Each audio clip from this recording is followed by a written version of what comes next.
আল্লাহ তাআলা আমাদেরকে হেদায়েতের কামিল নূর দান করেন, পরিপূর্ণ নূর দান করেন, হুশ জ্ঞান এবং বুঝ দান করেন মহান রব্বুল আলামিন। আরেক বিষয় হলো, এখন ঘরে ঘরে খালি ছবি, মানুষের ছবি, জীবজন্তুর ছবি। এটা কি আল্লাহ বলে দিয়েছেন যে ঘরে ঘরে মানুষের ছবি রাখবা, জীবজন্তুর ছবি রাখবা, তো তোমার জীবন ধন্য, হ্যাঁ, তোমার জীবন রহমতের যোগ্য, তোমার জীবন জান্নাতুল ফেরদাউসের তত বেশি উপযুক্ত হবে যত বেশি ঘরের মধ্যে এবং মোবাইলের মধ্যে, পকেটের মধ্যে ছবি রাখবে। এরকম কোন হাদিস আছে, কোরআন শরীফের কোন আয়াত আছে? আশ্চর্যের বিষয় হলো, এক ধরনের মৌলবী মানুষ পর্যন্ত এখন এই অপরাধে, এই কঠিন রোগের ভিতরে আক্রান্ত, এই কঠিন রোগে আক্রান্ত। চতুর্দিকে এখন ছবি আর ছবির বন্যা। ওয়াজ মাহফিল গুলো হয়ে গেছে এখন ফটো স্টুডিও, যে ওখানে ব্যাপকভাবে মানুষ ভিডিও করতে থাকে, ছবি তুলতে থাকে। কোন কিতাবে আছে এগুলো? রাসূলুল্লাহ সাল্লাল্লাহু আলাইহি ওয়াসাল্লাম বলছেন, ইন্না আসাদ্দান নাসি আযাবান ইনদাল্লাহি ইয়াউমাল কিয়ামা আল মুসাব্বিরুন। কিয়ামতের দিন আল্লাহর সামনে কঠিন থেকে কঠিন শাস্তিযোগ্য মানুষ তারা, যারা ছবি তোলে। কি কথা বুঝেন নাই? সে পুরান যুগের ছবি একভাবে তুলতো, পরে ধীরে ধীরে এগুলো আপডেট হইতে থাকছে। কখনো পাথরের ভিতরে ছবি অঙ্কন করা হইতো, গাছ গাছালির মধ্যে ছবি অঙ্কন করা হইতো, কাপড় চোপড়ের মধ্যে ছবি অঙ্কন করা হইতো। এই এক জমানা ছিল। পরে বিজ্ঞানের যুগ আসছে, তো সেগুলো সেই ছবি তোলার পদ্ধতির পরিবর্তন করছে, কিন্তু সেটা ছবি। কি কথা বুঝতেছেন ভাইরা? অনেক ভদ্রলোকেরা এই কথা শিখছে, যেটা ডিজিটাল ছবি। ডিজিটাল ছবি মানে ছবি কিনা সেটা জিজ্ঞেস করি, বলে হ্যাঁ ছবি, তবে ডিজিটাল ছবি হলে এটা সর্বনাশা জিনিস। কি বুঝতেছেন ভাইরা? এটা রসগোল্লা তো না, হ্যাঁ, এটা সূরা ইয়াসিন তো না, যে এটা আখিরাতে আল্লাহকে দেখাবো। কি হলো আজকে মুসলমানদের ঘরে ঘরে ছবি। এবং সে এক হাদিস শরীফের মধ্যে রাসূল পাক সাল্লাল্লাহু আলাইহি ওয়াসাল্লাম বলেন, ইন্না আসাদ্দা আহলিন নারি আযাবান, ইন্না আসাদ্দা আহলিন নারি আযাবান মান কাতালা নবিয়ান আও কাতালাহু নবিয়ুন আও ইমামুন জাইরুন ওয়া হাউলাইল মুসাব্বিরুন।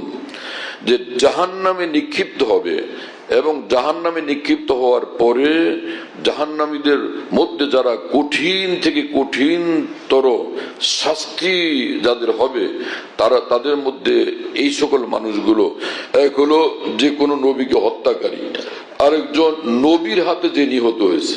কারণ নবীর হাতে কোনো ভালো মানুষ তো নিহত হইতে পারে না। নবীর হত্যাকারীর ভয়ঙ্কর থেকে ভয়ঙ্কর শাস্তি হবে। নবীর হাতে যে নিহত হলো, নবী যাকে হত্যা করছেন, তারও কঠিন থেকে কঠিন শাস্তি হবে। ইমাম জায়ের এবং যে জুলুমবাজ রাষ্ট্রপ্রধান, তারও ভয়ঙ্কর থেকে ভয়ঙ্কর শাস্তি হবে। ওয়াহাউলাল মুসাব্বিরুন, এবং যারা ছবি তোলে তো তাদের ভয়ঙ্কর থেকে ভয়ঙ্কর শাস্তি হবে। এই মানুষগুলোকে রাসূলুল্লাহ সাল্লাল্লাহু আলাইহি ওয়াসাল্লাম এক সারিতে খাড়া করে দিয়েছেন। শুনতেছেন প্রিয় বন্ধুরা? এত কঠিন বিষয়, এই বিষয়টার ব্যাপারে আমরা সচেতন হওয়ার চেষ্টা করব। এই অবৈধ নাজায়েজ হারাম উল্লাস থেকে নিজেকে, নিজের সন্তানদেরকে বিরত রাখার চেষ্টা করব ইনশাআল্লাহ তাআলা। আল্লাহ পাক জাল্লা জালালুহু ওয়া মানওয়ালু আমাদের সকলকে কবুল করেন এবং তৌফিক দান করেন। 15 ডিসেম্বর 2019 নারায়ণগঞ্জ তারাবো বিশ্ব রোডে তারতিরুল কোরআন ইন্টারন্যাশনাল মাদ্রাসাতে বয়ানের শুরুতেই বলেন, কেউ ছবি তুলবেন না ভাই, ছবি তোলা কোনো সুন্নত না, এটা গুনাহের কাজ। রাসূলুল্লাহ সাল্লাল্লাহু আলাইহি ওয়াসাল্লাম বলছেন যে জাহান্নামের ভিতরে যাদের কঠিন থেকে কঠিনতম শাস্তি হবে, তাদের মধ্যে এইসব মানুষ যারা ছবি তোলে। এখন ছবি তুলতে মৌলভী সাহেবরা অনেকে উল্লাস বোধ করে, দিনদার লোকেরা অনেকে ছবি তুলতে থাকে। এগুলো কোনো সুন্নত না, সম্পূর্ণ গুনাহের কাজ।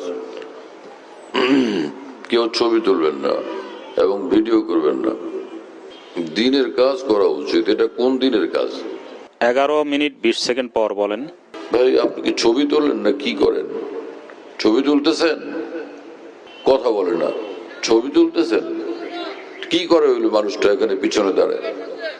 যে বুঝি না, ওই যে ওই পিছনের ওই মানুষটা, উনি কেন বাতি জ্বালাইছেন পিছনে? কিসের জন্য ছবি তুলতেছেন? ওখানে বসেন, বসে কথা শুনেন, মোবাইল কেউ উঁচু করবেন না। ডিস্টার্ব করবে, যদি ছবি তুলতে চান তো আমি সোজা চলে যাব। দিনের কথা শোনেন তো ঠিক আছে, পেরেশান করবেন না। আফসোসের বিষয়, কি জন্য আলো চালাইতেছিলেন? কি হয়েছে আপনার? মাহফিলে আসছেন, মাহফিলের সম্মান শৃঙ্খলা রক্ষা করে তো কথা শোনেন।